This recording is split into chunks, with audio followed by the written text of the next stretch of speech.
کہ ہم ملا لوگ جو نا ہم نے ان چیزوں پر اتنا زور دیا جس کی وجہ سے لوگوں نے سمجھا اسلام یار یہی ہے۔ حالانکہ ہر اہل علم یہ جانتا ہے، عقل مند آدمی کو پتہ ہے کہ ہر شے کے کچھ بنیادی اجزاء ہوتے ہیں۔ میں آپ سارے اب انسان ہی ہیں نا بیٹھے ہوئے، مگر کسی کا قد لمبا، کسی کا چھوٹا، کسی کا رنگ گورا، کسی کا کالا، بہت سے فرق ہیں، مگر کہلاتے ہیں سب انسان ہیں۔ اسی طرح نماز ہی کہلائے گی اگر اس کے بنیادی اجزاء ایک رہیں گے۔ وہ سن لیں جن کو ساری امت کے علماء کہتے ہیں یہ فرائض ہیں، یہ ارکان ہیں، وہ کمپلسری ایلیمنٹس ہیں۔ نماز ان کا نام ہے، ہاتھ چھوڑنے، باندھنے، رفع دین کرنے نہ کرنے کے نہیں۔ یہ بدقسمتی ہے کہ اپنے علم کی کمی کی وجہ سے ہم نے ممبروں پر کھڑے ہو کر اتنا زور دیا کہ سمجھا دوسروں کی نماز ہی نہیں۔ کیوں نماز نہیں؟ مولانا حمید فرائی رحمۃ اللہ علیہ فرماتے ہیں شعر مختلف علاقوں میں چلے جاؤ، کوئی شعر چھوٹے ہوں گے، کسی علاقے میں بڑے قد کے ہوں گے، مگر وہ سب شعر کہلاتے۔ تمہیں عقل ہونی چاہیے کہ نماز کے اگر بنیادی اجزاء محفوظ ہے نا، کہ آدمی قبلہ رخ کھڑا ہو کر اللہ اکبر سے نماز شروع کرے۔ یہ ہاتھ اٹھانے بھی سنت ہے، نہ ہاتھ اٹھائیں، ہم سیدھے کھڑے ہو کر کہہ دیں اللہ اکبر، نماز چل پڑی۔ سب جانتے جن کو علم ہے کہ یہ رفع دین سنت تھا، کر لیتا ٹھیک ہے، نہیں کیا ٹھیک۔ اللہ اکبر جو ہے یہ شرط ہے، لازمی بات ہے کہ اللہ اکبر سے نماز شروع کریں۔ اور آپ مشرق و مغرب میں گھوم جائیں، کوئی مسلمان گروہ ایسا نہیں ہوگا جو اللہ اکبر سے نماز نہیں شروع کرے۔ تحریم و حد تکبیر، نماز شروع ہوگی، اللہ کی بارگاہ میں آپ حاضر ہوں گے یہ کہہ کر کہ اللہ تجھ سے بڑا کوئی نہیں ہے، اس سے نماز چالو ہوتی۔ ورنہ آپ یہ مسکت عمان میں چلے جائیں، وہاں جو سلطان ہے قابوس اور ان کے سارے جو قاضی ہیں، علماء ہیں، سب ایک مرتبہ بھی ہاتھ نہیں اٹھاتے، شروع میں نہیں رفع دین کے، وضو کر کے آئے سیدھے کھڑے ہوئے اللہ اکبر، وہی نمازیں پڑھاتے ہیں، سب کو ان کے پیچھے پڑھنی پڑتی ہے۔ اور ان کی نیکی دیکھیں، حالانکہ یہ شاخ ہے خارجیوں کی جو حضرت علی رضی کی فوج سے نکل گئے تھے نا، یہ ان کا بچا ہوا گروہ، مگر یہ وہ کٹر نہیں رہے۔ اس وقت کہتے سب باقی کافر ہیں، اب اتنے مشدد نہیں، ان کو آبادیہ ہم کہتے ہیں، تفسیریں لکھی ہیں انہوں نے، میرے پاس بھی علم ہے ان کے پاس۔ جو لوگ پڑھتے نہیں وہ انہیں یوں ہی نظر آتا کہ مسلمانوں میں فساد ہی فساد نہیں، پڑھو، سب میں مشترک چیزیں ہیں، دین محفوظ ہے۔ باتیں جو نا قد چھوٹے بڑے کی گورے گور، ویسا فرق ہے، ویسے سارے انسان ہی کہلائیں گے نا۔ یہی بات اللہ اکبر سے شروع ہوگی۔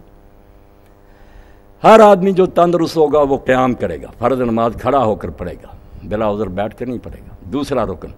تیسرا قرات کرے گا، الحمد شریف پڑھے گا، ساتھ سورت پڑھے گا، رکوع کرے گا، پھر سیدھا کھڑا ہوگا، پھر سجدے 2 کرے گا، درمیان میں بیٹھے گا، آخر میں تشہد دوسری رکعت پر بھی، آخر پر بھی، اور پھر سلام سے نماز ختم کرے گا۔ ایک سلام کہے مالکیوں یا شیعوں کی طرح یا ہماری طرح 2 کہے، جو ہم 2 کہنے والے ہمیں بھی پتہ ہے، جنہوں کو نہیں پتہ وہ بیوقوف ہیں۔ عالم جانتے ہیں کہ ایک سلام واجب ہے، لازمی ایک ہے۔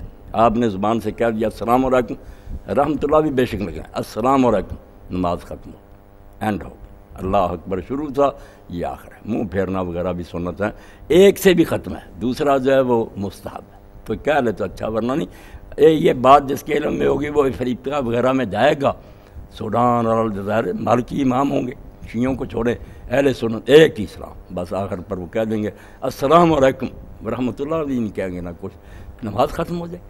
علم چاہیے کہ یہ ہیں اجزاء جس سے نماز بنتی ہے، باقی کوئی ہاتھ یہاں باندھتا کوئی چھوڑتا، یہ ساری چیزیں زائد ہیں۔ جیسے میں نے کہا کہ کوئی شعر بڑا ہوتا کوئی چھوٹا، رہتا شعر ہی ہے۔ اس کو علماء کہتے ہیں مستحبات سنن۔ یہ ایسے ہی جیسے کھانے کے ساتھ سلاد وغیرہ ہو گیا، ذرا کھانا بہت اچھا ہو گیا، ورنہ کھانا تو کھانا ہی ہے۔ یہ چیزیں نہ ہو تو آپ یقین جانیں نہ سجدہ صاحب ہے، یہ 5-6 چیزیں رکھے، نہ کوئی اس کی نماز میں خلل ہے، بالکل نماز صحیح ہے۔ باقی اگر کچھ چیزیں یہ بڑھا لے کہ ہاتھ باندھ لیے رفع، اس کو کہیں گے کہ ذرا اس میں حسن پیدا ہو گیا، اچھا ہو گیا، ورنہ سب مانیں گے کہ اگر نہیں بھی کیا نماز ٹھیک۔ مگر یہ چیز نہ جاننے کی وجہ سے منکرین حدیث کو موقع مل گیا کہ حدیث نے فساد متایا۔ اچھا بھئی حدیث نے فساد متایا، آپ قرآن سے نکالیں پھر کچھ طریقہ، جو حشر ہوا اس کا، اس سے اللہ کی قسم پریکٹیکلی پتہ چلا کہ نبی کو چھوڑ کر گزارا نہیں۔ حدیث نے تو بنیادی اجزاء محفوظ رکھے تھے نا، رکھتے بھی ایک ہی جتنی، شیعہ بھی زور کی 4 پڑھے گا، عصر کی 4 ہم بھی پڑھیں گے، خارجی بھی۔ ان کا یہ حال ہوا کہ 4 نمازیں ان لوگوں نے لکھی، اور یہ کہہ کر لکھی کہ ہم اللہ کو حاضر ناظر کہتے ہیں کہ قرآن کی نماز یہ ہے۔ عبداللہ چکرالوی تھا، رفیع الدین ملتانی، قرآنی نماز۔ اللہ جانتا اگر آپ کو موقع ملے، اور اس پر تکابر اربع لکھی نور حسین گرجاکی رحمۃ اللہ نے نقشہ بنا دیا، خانے بنا دیے، ایک بات میں بھی کم وقت متفق نہیں، نہ رکعتوں کا پتہ چلا، کوئی کہتا صرف 2 رکعتیں پڑھنی ہر نماز کی، کوئی کہتا نہیں کسی کی 3 ہے 4 ہماری طرح، کسی نے کہا ایک ہی سجدہ ہر رکعت میں، کسی نے کہا 2، نہ پڑھنے کے طریقے کا پتہ چلا۔ نمازیں کسی نے کہا صرف 3 ہیں دن رات میں، کسی نے کہا 5 ہیں، پتہ چلا، اور خود پرویز کو یہ کہہ کر بند کرنا پڑا کہ اللہ کے لیے یہ بحث آپ بند کر دیں، اس سے تو دعائی مچ جائے گی کہ قرآن مجید نے بھی یار فساد ہی مچا دیا۔ بھائی قرآن میں کچھ ہوتا تو پتہ چلتا نا، آپ وہ تو خبیثو آپ نے پیغمبر کو ہٹا دیا رہبر کو، پھر اندھیرے میں ٹھوکریں کھائی۔ پیغمبر کو ماننے والے دین کی بنیادی چیزیں جو ہیں جس سے نماز بنتی ہے، میں نے مثال کے طور پر ان کو سمجھنے کبھی پریشان نہیں، آپ نے یہ 4-5 چیزوں کا خیال رکھا، اللہ اکبر سے شروع کی، کھڑے ہو کر پڑھی، فاتحہ پڑھی، رکوع وغیرہ کر لیے، بالکل نماز ٹھیک ہے، کوئی اس میں خلل کمی نہیں، باقی کام کر لیے تب بھی ٹھیک ہے، نہیں کیے تب بھی ٹھیک۔ اور جن لوگوں کو اللہ تعالیٰ نے بصیرت دی تھی وہ جانتے تھے کہ یہ ایسے جیسے ویرائٹی ہوتی ہے، کبھی آپ پلاؤ کھاتے ہیں، کبھی حلوہ کھاتے ہیں، تو یہ اختلاف نہیں ہے مزہ بدلنے کی۔ ہاں اب اس پر میں کیا بات کروں، اگر کوئی شخص امام عبدالوہاب شعرانی کی میزان الشریعت الکبریٰ پڑھے، ان مولویوں کو درسوں میں شامل کریں یا شیخ اکبر کی فتوحات، وہ مجبور ہو جائے گا کسی دن ہاتھ باندھ کر پڑھے اور کسی دن چھوڑ پڑے، اس کا دل ہی نہیں مانے گا کہ جو مزہ چھوڑنے میں وہ باندھنے میں نہیں، اور جو باندھنے میں اس میں نہیں، وہ ریٹی مانے گا کہ اللہ کے رسول نے اسی لیے یہ معمولی چیزیں یار بدل بدل کر کی ہیں، علم لطف ہی، اور مگر یہ کیوں نہیں نہ بیان کرتے، کوئی نہیں پوچھتا، سارے نمازیں لے لیں، پڑھنی کیسے ہے، وہ کیسے کو گولی مارو، کیوں پڑھنی ہے، کیوں کسی کتاب میں نہیں لکھتا کوئی، جس کی وجہ سے رسم بن کر رہے، ورنہ ہاتھ کیوں اٹھاتے ہیں، باندھتے کیوں ہیں، یہاں کیوں ہیں، نیچے کیوں، ان کا فلسفہ اگر آپ پڑھ لینا، میں کہتا ہوں آپ دیوانے ہو جائیں گے کہ سبحان اللہ، اللہ کا رسول جو تھا نا اسی لیے بدل بدل کر پڑھتا تھا، جب جس شے کا اس پر غلبہ ہوتا تھا نشہ، وہ مزہ ہی نہیں آ سکتا تھا اگر اس طرح نہ نماز پڑھتا، اس دن چھوڑتا نہ مزہ نہ آتا، دوسرے دن باندھتا نہ۔ مگر یہ بات ایسی ہے، میں نے مختصر عرض کر دی، جس کے لیے بہت علم کی ضرورت ہے، اللہ سے دعا کرنے کی ضرورت ہے، دل کھلا کرنے کی ضرورت ہے، پھر پتہ چلتا کہ یہ اختلاف تناقض کا نہیں ہے، کنٹراڈکشن نہیں ہے، ویرائٹی ہے۔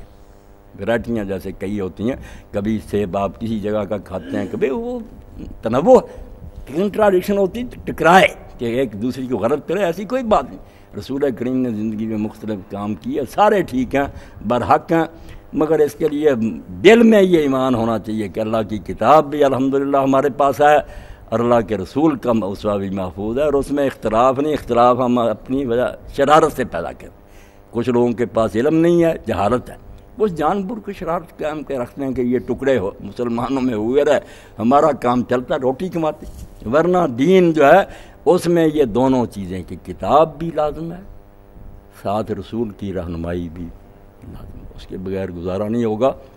اور اس سلسلے میں بات وقت ہی ہو گیا، صرف وہ مضمون کی طرف تو جو دلانی ذرا لذیذ تھا تو بیان ہوگا کہ رسول کے اسوہ کے بغیر اور اللہ کی کتاب دونوں، جیسے مولانا نے کہا کہ وہ گائیڈ ہے، یہ اس کے ہاتھ میں چراغ ہے، اس سے وہ امت کو لے کر چلتا ہے، جو گائیڈ کو ہٹا دے گا وہ بھی برباد ہوگا، جو روشنی نہیں ساتھ ہوگی وہ بھی برباد۔ کتاب بھی سراج منیر ہے، رسول بھی علیہ الصلوۃ والسلام۔ آئندہ کا مضمون کیا ہے؟